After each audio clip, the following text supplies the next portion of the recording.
Sensitivity analysis. Sensitivity analysis is the study of how the uncertainty in the output of a mathematical model or system, numerical or otherwise, can be divided and allocated to different sources of uncertainty in its inputs. A related practice is uncertainty analysis, which has a greater focus on uncertainty quantification and propagation of uncertainty. Ideally, uncertainty and sensitivity analysis should be run in tandem. The process of recalculating outcomes under alternative assumptions to determine the impact of a variable under sensitivity analysis can be useful for a range of purposes, including overview. A mathematical model, for example in biology, climate change, economics or engineering, can be highly complex, and as a result, its relationships between inputs and outputs may be poorly understood. In such cases, the model can be viewed as a black box, i.e. the output is an opaque function of its inputs. Quite often, some or all of the model inputs are subject to sources of uncertainty, including errors of measurement, absence of information and poor or partial understanding of the driving forces and mechanisms. This uncertainty imposes a limit on our confidence in the response or output of the model. Further, models may have to cope with the natural intrinsic variability of the system, aleatory, such as the occurrence of stochastic events. Good modeling practice requires that the modeler provide an evaluation of the confidence in the model.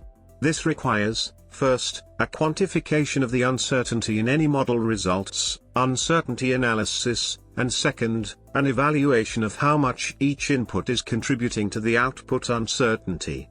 Sensitivity analysis addresses the second of these issues, although uncertainty analysis is usually a necessary precursor, performing the role of ordering by importance the strength and relevance of the inputs in determining the variation in the output. In models involving many input variables, sensitivity analysis is an essential ingredient of model building and quality assurance. National and international agencies involved in impact assessment studies have included sections devoted to sensitivity analysis in their guidelines. Examples are the European Commission, see for example the Guidelines for Impact Assessment, the White House Office of Management and Budget, the Intergovernmental Panel on Climate Change and U.S. Environmental Protection Agency's Modeling Guidelines.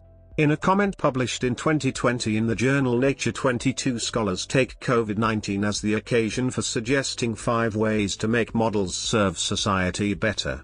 One of the 5 recommendations, under the heading of Mind the Assumptions, is to perform global uncertainty and sensitivity analyses allowing all that is uncertain, variables, mathematical relationships and boundary conditions, to vary simultaneously as runs of the model produce its range of predictions. Settings, constraints, and related issues. Settings and constraints. The choice of method of sensitivity analysis is typically dictated by a number of problem constraints or settings. Some of the most common are assumptions versus inferences. In uncertainty and sensitivity analysis there is a crucial trade-off between how scrupulous an analyst is in exploring the input assumptions and how wide the resulting inference may be. The point is well illustrated by the econometrician Edward E. Lima. Note Lima's emphasis is on the need for credibility in the selection of assumptions. The easiest way to invalidate a model is to demonstrate that it is fragile with respect to the uncertainty in the assumptions or to show that its assumptions have not been taken wide enough. The same concept is expressed by Jerome Moravec, for whom bad modeling is when uncertainties in inputs must be suppressed lest outputs become indeterminate. Pitfalls and difficulties. Some common difficulties in sensitivity analysis include sensitivity analysis methods. There are a large number of approaches to performing a sensitivity analysis, many of which have been developed to address one or more of the constraints discussed above. They are also distinguished by the type of sensitivity measure, be it based on, for example, variance decompositions, partial derivatives or elementary effects. In general, however, most procedures adhere to the following outline. In some cases this procedure will be repeated, for example in high-dimensional problems where the user has to screen out unimportant variables before performing a full sensitivity analysis. The various types of core methods, discussed below, are distinguished by the various sensitivity measures which are calculated. These categories can somehow overlap. Alternative ways of obtaining these measures, under the constraints of the problem, can be given. One at a time, OAT. One of the simplest and most common approaches is that of changing one factor at a time, OAT, to see what effect this produces on the output. OAT customarily involves. Sensitivity may then be measured by monitoring changes in the output, for example by partial derivatives or linear regression. This appears a logical approach, as any change observed in the output will unambiguously be due to the single variable changed. Furthermore, by changing one variable at a time, one can keep all other variables fixed to their central or baseline values. This increases the comparability of the results. All effects are computed with reference to the same central point in space, and minimizes the chances of computer program crashes, more likely when several input factors are changed simultaneously. OAT is frequently preferred by modelers because of practical reasons. In case of model failure under OAT analysis, the modeler immediately knows which is the input factor responsible for the failure. Despite its simplicity, however, this approach does not fully explore the input space, since it does not take into account the simultaneous variation of input variables. This means that the OAT approach cannot detect the presence of interactions between input variables. Derivative-based local methods. Local derivative-based methods involve taking the partial derivative of the output y with respect to an input factor's psi, where the subscript x0 indicates that the derivative is taken at some fixed point in the space of the input, hence the local in the name of the class. Adjoint modeling and automated differentiation are methods in this class. Similar to OAT, local methods do not attempt to fully explore the input space, since they examine small perturbations, typically one variable at a time. Regression analysis. Regression analysis, in the context of sensitivity analysis, involves fitting a linear regression to the model response and using standardized regression coefficients as direct measures of sensitivity. The regression is required to be linear with respect to the data, i.e. a hyperplane, hence with no quadratic terms, etc., as regressors, because otherwise it is difficult to interpret the standardized coefficients. This method is therefore most suitable when the model response is in fact linear. Linearity can be confirmed, for instance, if the coefficient of determination is large. The advantages of regression analysis are that it is simple and has a low computational cost. Variance-based methods.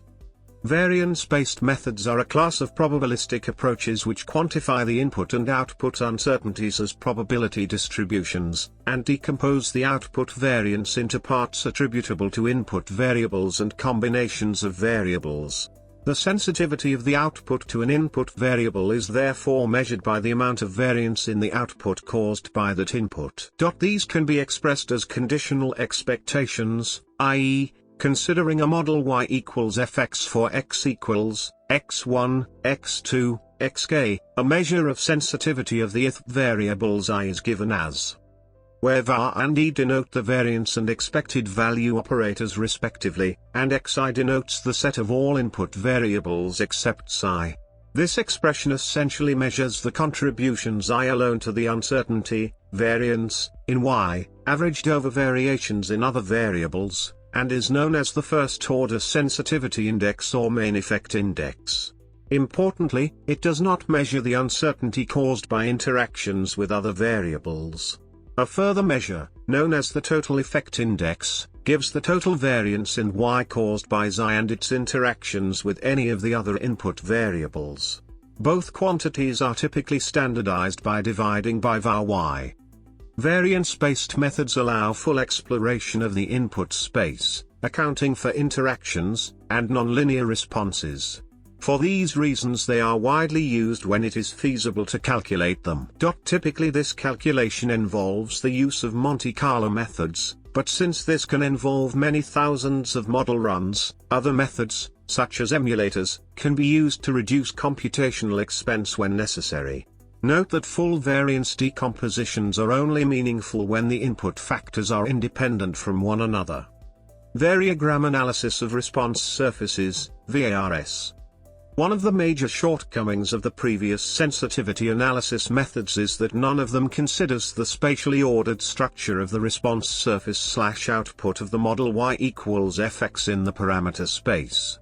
By utilizing the concepts of directional variograms and covariograms, variogram analysis of response surfaces, VARS, addresses this weakness through recognizing a spatially continuous correlation structure to the values of y, and hence also to the values of yxi, \displaystyle, \frac, \partial y \partial x sub I. Basically, the higher the variability, the more heterogeneous is the response surface along a particular direction/parameter, at a specific perturbation scale. Accordingly, in the VARS framework, the values of directional variograms for a given perturbation scale can be considered as a comprehensive illustration of sensitivity information, through linking variogram analysis to both direction and perturbation scale concepts.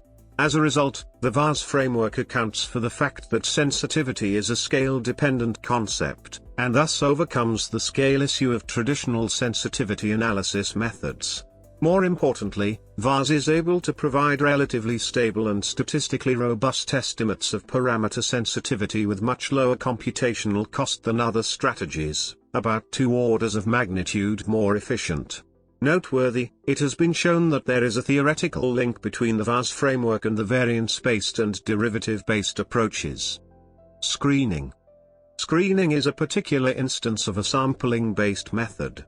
The objective here is rather to identify which input variables are contributing significantly to the output uncertainty in high-dimensionality models, rather than exactly quantifying sensitivity, I.T. In terms of variance, screening tends to have a relatively low computational cost when compared to other approaches, and can be used in a preliminary analysis to weed out uninfluential variables before applying a more informative analysis to the remaining set. One of the most commonly used screening method is the elementary effect method. Scatterplots. A simple but useful tool is to plot scatterplots of the output variable against individual input variables, after, randomly, sampling the model over its input distributions. The advantage of this approach is that it can also deal with given data, i.e., a set of arbitrarily placed data points, and gives a direct visual indication of sensitivity. Quantitative measures can also be drawn, for example by measuring the correlation between y and psi, or even by estimating variance-based measures by nonlinear regression. Alternative methods. A number of methods have been developed to overcome some of the constraints discussed above, which would otherwise make the estimation of sensitivity measures infeasible, most often due to computational expense. Generally, these methods focus on efficiently calculating variance-based measures of sensitivity. Emulators. Emulators, also known as metamodels, surrogate models or response surfaces, are data modeling/machine learning approaches that involve building a relatively simple mathematical function, known as an emulator, that approximates the input/output behavior of the model itself. In other words, it is the concept of modeling a model, hence the name metamodel. The idea is that, although computer models may be a very complex series of equations that can take a long time to solve, they can always be regarded as a function of their inputs y equals fx. By running the model at a number of points in the input space, it may be possible to fit a much simpler emulator eta, x, such that eta, x, fx to within an acceptable margin of error. Then, sensitivity measures can be calculated from the emulator, either with Monte Carlo or analytically, which will have a negligible additional computational cost. Importantly, the number of model runs required to fit the emulator can be orders of magnitude less than the number of runs required to directly estimate the sensitivity measures from the model. Clearly, the crux of an emulator approach is to find an eta, emulator, that is a sufficiently close approximation to the model f. This requires the following steps. Sampling the model can often be done with low discrepancy sequences, such as the Sobel sequence, Due to mathematician William Sobel or Latin hypercube sampling, although random designs can also be used, at the loss of some efficiency. The selection of the emulator type and the training are intrinsically linked, since the training method will be dependent on the class of emulator. Some types of emulators that have been used successfully for sensitivity analysis include: the use of an emulator introduces a machine learning problem, which can be difficult if the response of the model is highly nonlinear. In all cases, it is useful to check the accuracy of the emulator, for example using cross-validation. High-dimensional model representations, HDMR. A high-dimensional model representation, HDMR, the term is due to H-rabbits, is essentially an emulator approach, which involves decomposing the function output into a linear combination of input terms and interactions of increasing dimensionality. The HDMR approach exploits the fact that the model can usually be well approximated by neglecting higher-order interactions, second or third order and above. The terms in the truncated series can then each be approximated by, for example, polynomials or splines, REFS, and the response expressed as the sum of the main effects and interactions up to the truncation order. From this perspective, HDMRs can be seen as emulators which neglect high-order interactions. The advantage is that they are able to emulate models with higher dimensionality than full-order emulators. Fourier Amplitude Sensitivity Test, FAST. The Fourier Amplitude Sensitivity Test, FAST, uses the Fourier series to represent a multivariate function, the model, in the frequency domain, using a single frequency variable. Therefore, the integrals required to calculate sensitivity indices become univariate, resulting in computational savings. Other methods based on Monte Carlo filtering. These are also sampling based, and the objective here is to identify regions in the space of the input factors corresponding to particular values, for example high or low, of the output. Applications. Examples of sensitivity analyses can be found in various areas of application, such as sensitivity auditing. It may happen that a sensitivity analysis of a model-based study is meant to underpin an inference, and to certify its robustness, in a context where the inference feeds into a policy or decision-making process. In these cases, the framing of the analysis itself, its institutional context, and the motivations of its author may become a matter of great importance, and a pure sensitivity analysis, with its emphasis on parametric uncertainty, may be seen as insufficient. The emphasis on the framing may derive inter alia from the relevance of the policies study to different constituencies that are characterized by different norms and values, and hence by a different story about what the problem is and foremost about who is telling the story. Most often the framing includes more or less implicit assumptions, which could be political, for example which group needs to be protected, all the way to technical, for example which variable can be treated as a constant. In order to take these concerns into due consideration, the instruments of essay have been extended to provide an assessment of the entire knowledge and model generating process. This approach has been called sensitivity auditing. It takes inspiration from NewsApp, a method used to qualify the worth of quantitative information with the generation of pedigrees of numbers. Likewise, sensitivity auditing has been developed to provide pedigrees of models and model-based inferences. Sensitivity auditing has been especially designed for an adversarial context, where not only the nature of the evidence, but also the degree of certainty and uncertainty associated to the evidence, will be the subject of partisan interests. Sensitivity auditing is recommended in the European Commission Guidelines for Impact Assessment, as well as in the report Science Advice for Policy by European Academies. Related concepts. Sensitivity analysis is closely related with uncertainty analysis. While the latter studies the overall uncertainty in the conclusions of the study, sensitivity analysis tries to identify what source of uncertainty weighs more on the study's conclusions. The problem setting in sensitivity analysis also has strong similarities with the field of design of experiments. In a design of experiments, one studies the effect of some process or intervention, the treatment, on some objects, the experimental units. In sensitivity analysis, one looks at the effect of varying the inputs of a mathematical model on the output of the model itself. In both disciplines, one strives to obtain information from the system with a minimum of physical or numerical experiments.